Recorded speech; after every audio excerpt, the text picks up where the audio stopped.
الحمد للہ رب العالمین والصلاة والسلام علی سید الانبیاء والمرسلین وعلی آلہ واصحابہ اجمعین اما بعد اعوذ باللہ من الشیطان الرجیم بسم اللہ الرحمن الرحیم یا ایہا الذین آمنوا لا تبطلوا صدقاتکم بالمن والعذا صدق اللہ العظیم ان اللہ وملائکتہ یصلون علی النبی یا ایہا الذین آمنوا صلوا علیہ وسلموا تسلیما الصلاۃ والسلام علیک یا سیدی یا رسول اللہ وعلی آلک واصحابک یا سیدی یا حبیب اللہ الصلاۃ والسلام علیک یا سیدی یا نبی اللہ وعلی آلک واصحابک یا سیدی یا حبیب اللہ۔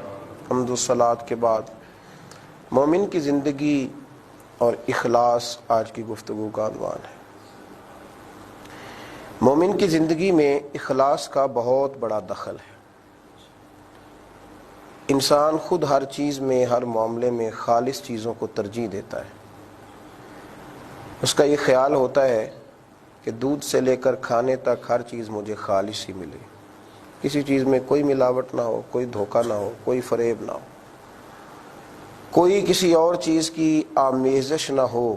پھر اس کو چاہیے کہ وہ اپنے دین کو بھی خالص کرے، پھر اس کو یہ چاہیے کہ اللہ کی رضا کو بھی خالص کرے۔ وہ کبھی بھی اتنا کمزور ارادہ نہ کرے کہ وہ اللہ کی عبادت میں، اللہ کی راہ میں صدقات کرنے میں، اللہ تبارک و تعالیٰ کو راضی کرنے میں غیر کو شامل کرے۔ کبھی بھی اس طرف توجہ نہ کرے، خالص رہے، مخلص رہے۔ ہمارے علماء نے ایک بحث کی ہے کہ ایک حدیث میں آیا کہ ایک نیکی کا اجر 7 گنا ہے، ایک روایت میں آیا کہ 10 گنا ہے، ایک میں آیا کہ 700 گنا ہے، تو آخر ہے کتنا؟ تو شارحین نے لکھا کہ جتنا اخلاص زیادہ اتنا اجر زیادہ، اس کی کوئی حد نہیں ہے۔ آپ مخلص ہو جائیں، اخلاص کے ساتھ رہیں۔ قرآن مجید نے کہا یا ایھا الذین آمنوا لا تبطلوا صدقاتکم بالمن والعذا، اے ایمان والو اپنے صدقات باطل نہ کر لینا تکلیف دے کر اور احسان جتلا کر۔ تم نے بندوں کے لیے نہیں دیا، تم نے اللہ کی رضا کے لیے دیا۔ تم بتلاتے کیوں ہو؟ احسان کیوں جتلاتے ہو؟ کہتے کیوں ہو کہ میں نے کیا؟ مخلص رہو۔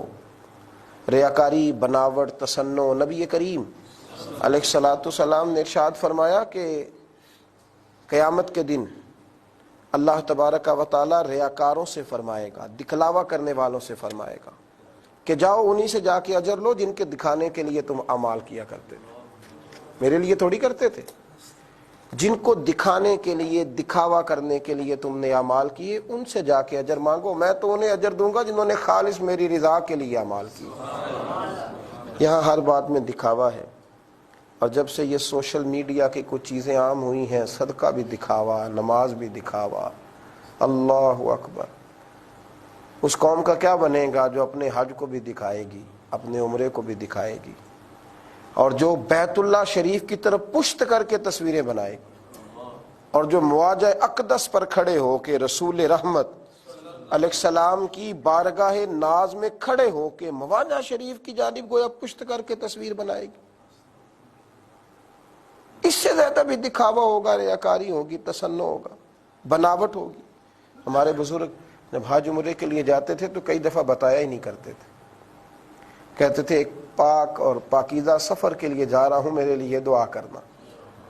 لوگ یہ بتایا نہیں کرتے تھے، چھپایا کرتے تھے۔ ایک درویش کہا کرتے تھے کہ میرا دل کرتا ہے کہ میرے اعمال کرامن کاتبین کو بھی پتہ نہ چلے، بس مجھے پتہ ہو یا میرے رب کریم کو پتہ ہو۔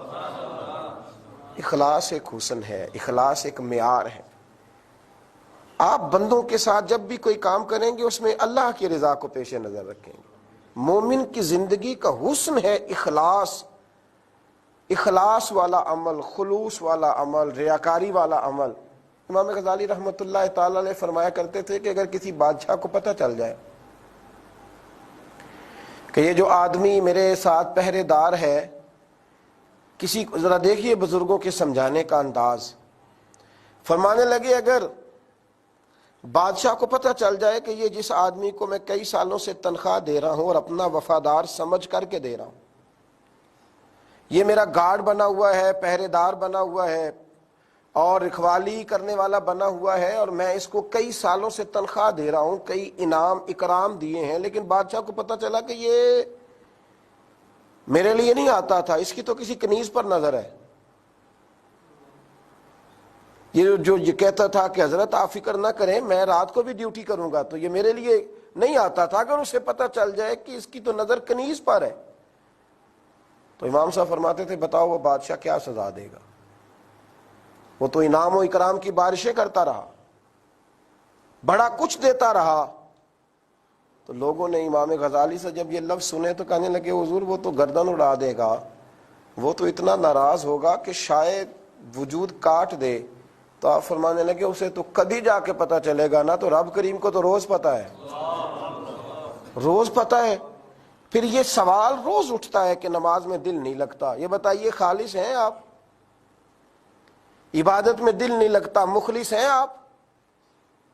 میرے نبی کریم علیہ الصلوۃ والسلام نے فرمایا تو رب کے ساتھ مخلص ہو جا، اللہ تیری دنیا بھی بنا دے گا اور آخرت بھی بنا دے گا۔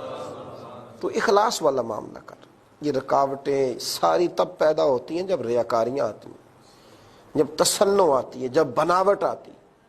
اب تو ڈھونڈنا پڑتا ہے کہ کہیں اخلاص ہو، دکھاوا ہی دکھاوا، دکھاوا ہی دکھاوا۔ حتیٰ کہ دیندار لوگ، محافل میں جانے والے، نعت پڑھنے والے، تقریر کرنے والے، درویشی کا اعلان کرنے والے، ان کے بھی استقبال کرنا پڑتے ہیں، ان کے لیے بھی نعرے لگانے پڑتے ہیں، ان کا بھی بڑے بورڈ پر بڑا فوٹو لگانا پڑتا ہے۔ اخلاص حسن ہے، اخلاص آپ کو نا اصل کر دے گا، ریاکاری آپ کو تصنع والا بنا دے گی۔ میں اکثر کہا کرتا ہوں کہ ریاکاری بنیادی طور پر اداکاری کا نام ہے، تو اداکاری کتنی دیر کرو گے؟ تھک جاؤ گے۔ نارمل زندگی مخلص لوگوں کی زندگی ہوتی ہے، مخلص لوگوں کی۔ نبی رحمت صلی اللہ تعالی علیہ وسلم ایک جہاد پہ تشریف لے گئے تو حضرت انس بن مالک رضی اللہ تعالیٰ عنہ فرماتے ہیں بڑی اللہ نے فتوحات دی، بڑا مال غنیمت دیا، بڑا کچھ رب کریم نے عطا فرمایا۔ تو ہم لوگ یہ سوچ رہے تھے کہ کیا بات ہے، ہماری فتوحات بھی ہیں، مال غنیمت بھی ہے، بڑا کچھ ہے، اور ہمارے کچھ دوست ہیں جو پیچھے رہ گئے، آئے نہیں۔ دیکھو ہم ان سے آگے نکل گئے۔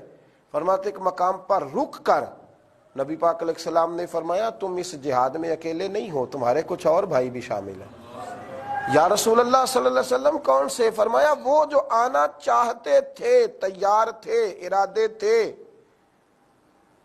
لیکن کسی مجبوری کے سبب آ نہیں سکے، وہ بھی اس جہاد میں شامل ہیں۔ شارحین کہتے ہیں سمجھ آئی بات کی، کچھ لوگ عمل کر کے بھی موجود نہیں ہوتے، اور کچھ مخلص ہوتے ہیں پر موجود نہیں ہوتے تو انہیں عمل میں سے حصہ دے دیا جاتا ہے، اجر ملتا ہے انہیں۔ اخلاص کے ساتھ جینا، مخلص ہو کر رہنا اور خالص رہنا، ریاکاری سے بچنا، تصنع سے بچنا، بناوٹ سے بچنا، یہ پسند ہے۔ نبی کریم علیہ الصلوۃ والسلام نے ہر قسم کے معاملے سے بچنے کا حکم دیا۔ فرمایا کہ کپڑا بھی دکھاوے کے طور پہ نہ پہننا۔ مومن کی زندگی کا ایک معیار ہے، وہ کپڑا اللہ رسول کی رضا کے لیے پہنتا ہے۔ حضور صلی اللہ تعالی علیہ وسلم فرماتے ہیں جس نے دنیا میں شہرت اور دکھاوے کا لباس پہنا، اللہ قیامت کے دن اسے ذلت کا لباس پہنا دے گا۔ غریبوں کو تنگ کرنا مہنگے جوڑے پہن کر، 15 اور 18 ہزار کے جوتے پہن کر لوگوں کو تکلیف دینا، لباس میں بھی اعتدال رکھے، لباس میں بھی وہ معیار اختیار نہ کرے کہ جس سے کسی کی تذلیل ہو، دکھاوا پیدا ہو۔ مخلص رہے، خالص رہے، اعتدال کے ساتھ رہے، اور مخلص ہو کر کے حضرت سیدنا امام غزالی رحمۃ اللہ تعالی علیہ فرماتے ہیں کہ ایک نیک آدمی تھا تو اس کو غلام کی ضرورت تھی، وہ غلام خریدنے کے لیے بازار گیا تو غلام کو جب وہ لانے لگا تو اس نے کہا مالک میری 3 شرطیں۔ اس نے کہا کون سی؟ کہنے لگا ایک تو شرط میری یہ ہے کہ جب نماز ہو جائے گی تو میں کوئی کام نہیں کروں گا، اذان کے ہوتے ہی میں اوقات نماز میں مسجد جاؤں گا، اور دوسری میری شرط یہ ہے کہ میں دن میں آپ کی ڈیوٹی کروں گا، رات کو نہیں کروں گا، اور تیسری میری گزارش یہ ہے کہ مجھے ایک الگ کمرہ چاہیے جس میں میں وقت گزاروں گا۔ انہوں نے کہا بالکل ٹھیک ہے، نماز میں بھی پڑھتا ہوں، آپ بھی پڑھنا، اور میرے بھی سارے معاملات اور ضروریات دن سے تعلق رکھتے ہیں، رات کو مجھے آپ کی کیا ضرورت ہے؟ اور رہی بات یہ کہ آپ کو کمرہ چاہیے تو ویسے بھی ہمیں الگ کمرہ دینا تھا، آپ جو چاہیں پسند کر لیں، اس کو خرید کر کے لائے تو مالک نے اس کو کمرے دکھائے کہ یہ کمرے ہیں، کسی ایک میں رک لو۔ اس نے کمرہ جو سب سے سادہ تھا، سب سے چھوٹا تھا، وہ کمرہ پسند کیا۔ اس نے کہا یار تو کوئی سہولیات والا کمرہ لے لے۔ کہنے لگا مجھے کمرے میں سہولت نہیں چاہیے، اللہ کا ذکر کروں گا تو یہ بھی آباد ہو جائے گا۔ وہ نماز پڑھتا، عبادت کرتا۔ امام صاحب رحمۃ اللہ علیہ فرماتے ہیں کہ ایک رات اس کا مالک اٹھا اور جب اس ٹوٹے پھوٹے کمرے میں گیا تو اس نے عجیب نظارہ دیکھا کہ زمین سے آسمان تک نور ہی نور ہے، اور وہ رو رہا ہے اور کہہ رہا ہے اللہ میں رات کو تیری عبادت کرتا ہوں، دن کو اس لیے نہیں کر سکتا کہ میرے مالک کے بھی میرے ذمہ حقوق ہیں، اگر وہ نہ ہوتے تو میں دن بھی تیرے نام کر دیتا، میں تیرا ہی ہو کر کے سارا وقت گزارتا۔ اے اللہ اس کے حقوق میرے ذمہ ہیں، وہ مجھے ادا کرنے ہوتے ہیں۔ وہ شخص اپنی بیوی کو بھی جگا کر کے لایا، کہنے لگا یہ دعا بھی سن اور اس کا اعزاز بھی دیکھ۔ دونوں دیکھتے رہے، فجر کے بعد اسے بلایا اور بلا کے کہنے لگے تیری دعا سن لی ہے، اور تیری وہ جو رب کے ساتھ قربت خاص ہے وہ دیکھ لی ہے، تو اللہ کی رضا کے لیے آزاد ہے، تجھے خرچ بھی دیں گے، مکان بھی دیں گے، رہنے کو جگہ بھی دیں گے، تو دن رات اللہ کی عبادت کر۔ اس نے آسمان کی طرف نگاہ اٹھائی اور جھکا لی، ہاتھ اٹھا کے کہنے لگا اے اللہ یہ تو تیرا میرا راز تھا، یہ میری عبادتیں، یہ رات کی عبادتیں، یہ تو تیرا میرا راز تھا، بندے کہاں سے آ گئے، ان کو کیسے خبر ہو گئی؟ اے اللہ راز کھل گیا ہے، راز کھل گیا ہے، راز کھل گیا ہے۔ 2-3 دفعہ اس نے یہ جملہ کہا، کلمہ پڑھا، روح پرواز کر گئی۔ خالص اللہ کے لیے ہو کے جینا چاہتے تھے، اسی کے بن کر وہ لوگ وقت گزارنا چاہتے تھے۔ وہ ذرا سی بھی تصنع سے، بناوٹ سے، ریاکاری سے اپنے آپ کو بچاتے تھے، مخلص ہو کر اللہ تبارک و تعالیٰ کی بارگاہ میں رہنا چاہتے تھے۔ میرے نبی پاک علیہ الصلاۃ والسلام کے صحابہ کرام 70 کے قریب شہید ہوئے بدر میں، اور بدر کے شہداء نے ماحول بنایا دین کا۔ بدر کے شہداء نے، مجھے بتلائیے کتنے لوگوں کو نام آتے ہیں ان کے؟ ان لوگوں نے نام نہیں بنایا، کام کیا۔ 1,24,000 کم و بیش انبیاء آئے تو کتنے لوگوں کے ناموں کا لوگوں کو بتایا؟ لوگوں نے کام کیا۔ یہاں نام بنانے کے چکر میں لوگ پڑے رہتے ہیں، حالانکہ اگر انسان کام کرے نا مخلص ہو کر تو نام بھی اللہ بنا ہی دیتا ہے، اعزاز بھی اللہ عطا کر ہی دیتا ہے، ساری چیزیں رب کریم عطا کر دیتا ہے۔ مخلص ہو کر، مخلص اللہ کی رضا کے لیے زندگی گزاریں، ریاکاری سے بچیں، تصنع سے بچیں، بناوٹ سے بچیں۔ حضرت سیدنا عمر فاروق رضی اللہ تعالیٰ عنہ فرماتے ہیں میں نبی کریم علیہ الصلاۃ والسلام کی قبر انور پر حاضر ہوا تو حضرت معاذ ابن جبل رضی اللہ تعالیٰ عنہ وہاں بیٹھ کر رو رہے تھے۔ میں نے کہا کیوں رو رہے ہو؟ کہنے لگے کہ تو حضور نے فرمایا ہے کہ رب فرماتا ہے جس نے میرے ولی سے دشمنی کی میرا اس کے خلاف اعلان جنگ ہے، تو رو رہا ہوں کہ کہیں غلطی سے بھی ایسا نہ ہو جائے۔ اور دوسرا نبی پاک علیہ السلام نے فرمایا تھوڑی سی ریاکاری بھی شرک ہے، تھوڑا سا دکھاوا بھی شرک ہے، تھوڑا سا۔ تو انسان کے دل میں بات آ ہی جاتی ہے، کئی دفعہ وہ سوچ ہی لیتا ہے، لہذا تڑپ رہا ہوں، رو رہا ہوں، پریشان ہوں۔ تو حضرت عمر فاروق رضی اللہ تعالیٰ عنہ بھی یہ بات سن کر پریشان ہوئے۔ صحابہ ان باتوں سے گھبرایا کرتے تھے کسی کو پتہ نہ چل جائے، وہ ظاہر کرنے سے بچتے تھے، ان کا یہ خیال نہیں تھا جو آج ہمارا خیال ہے۔ وہ خدمتیں کرتے تھے، ڈیوٹیاں کرتے تھے، اپنے اپنے گھر چلے جاتے تھے۔ ان چکروں میں وہ نہیں پڑے۔ کیا عجیب معاملہ ہے کہ مسجدوں کی دیواروں پر بھی ان کے نام لکھے ہیں جنہوں نے ٹائلیں لگوائی۔ عجیب معمہ ہے کہ رب کریم کے بارے میں ہمارا عقیدہ ہے کہ وہ دلوں کے بھید بھی جانتا ہے، لیکن ہم نے ادارے بنوا کر کے بھی وہاں اپنے نام لکھوا لیے، مساجد اور مدارس میں بھی اپنے نام لکھوا لیے۔ ہم ہر جگہ ذکر کرنا، اپنے آپ کو پہچاننا، میرا نام لو، مجھے جناب آگے بٹھاؤ، ان چکروں میں ہم الجھ گئے۔ اپنی زندگی میں اخلاص والے معاملات کریں، مخلص ہو کر رہیں، مخلص ہو کر جئیں، اخلاص پیدا کریں۔ ریاکاری تو دکھتی ہے، ریاکاری تو انسان کے سینے میں کھٹکتی ہے۔ فویل للمصلین الذین هم یراؤون، فویل للمصلین الذین هم عن صلاتهم ساہون۔ فرمایا ان نمازیوں کے لیے بربادی ہے جو اپنی نمازوں کو بھول جاتے ہیں۔ کس طرح کہ وہ نمازوں میں بھی دکھاوا کرتے تھے، وہ دکھاتے ہیں، دکھا دکھا کے نمازیں پڑھنا، دکھا دکھا کے حج کرنا، ان کی گنتی کرنا، لوگوں کو بتلانا، اور جب اللہ کے راستے میں خیرات کرنا تو پھر اس کا بھی اظہار کرنا۔ حضرت امام زین العابدین رضی اللہ تعالیٰ عنہ کو جب غسل دیا جانے لگا تو غسال نے دیکھا کہ آپ کے وجود پر موٹے موٹے نشانات ہیں۔ آپ کے صاحبزادے سے پوچھا کہ یہ کیا ہے؟ تو فرمانے لگے میرے والد امام زین العابدین اپنی پشت پر اناج کے تھیلے، گندم کے تھیلے رکھ کر غریبوں کے گھروں میں پہنچا کر کے آیا کرتے تھے۔ لوگوں نے صاحبزادے سے کہا کہ آپ کہاں ہوتے تھے؟ فرمانے لگے میں کہتا تھا کہ میں لے جاتا ہوں، تو فرماتے تھے اگر تمہیں بتاؤں گا کس کے گھر دینا ہے تو پھر اس غریب کا پردہ کھل جائے گا۔ تو میں اپنے اور اللہ کے درمیان راز رکھنا چاہتا ہوں، میں راز رکھنا چاہتا ہوں تاکہ کسی کو پتہ نہ چل جائے، کسی کو خبر نہ آئے۔ بھائی مخلص ہو کر، ریاکاری سے بچتے ہوئے، اللہ تبارک و تعالیٰ کی رضا کے لیے جب لوگ دین کا کام کریں گے، جب اللہ کی رضا کے لیے نماز پڑھیں گے، جب اللہ کی رضا کے لیے روزہ رکھیں گے، جب اللہ کی رضا کے لیے اس کی بارگاہ میں حاضر ہوں گے، جب اللہ تبارک و تعالیٰ کی رضا پیش نظر ہوگی، پھر اس کام کا بڑا مزہ آتا ہے جو کام بندہ اللہ کی رضا کے لیے کرے اور بندوں کو خبر نہ ہو۔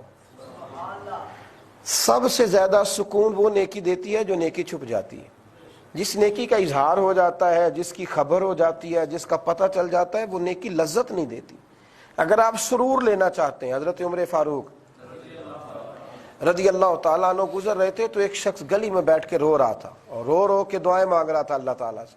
تو جناب عمر فاروق فرمانے لگے یہ کام اگر تو تنہائی میں جا کے کرتا تو اللہ تجھ سے زیادہ راضی ہوتا، اگر اکیلے میں جا کر یہ تو کام کرتا، لوگوں کو نہ بتلاتا، دعائیں تنہائی میں، عبادتیں تنہائی میں۔